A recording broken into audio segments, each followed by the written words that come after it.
okay, Sparkles.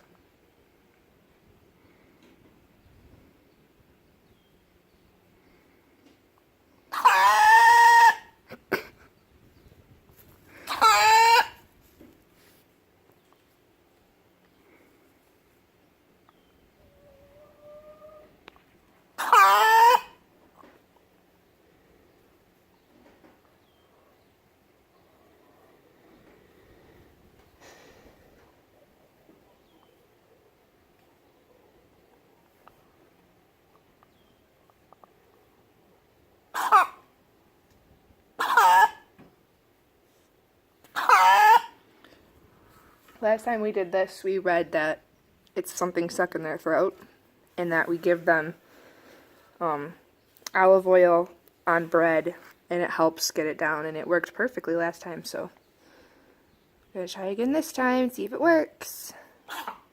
Poor baby.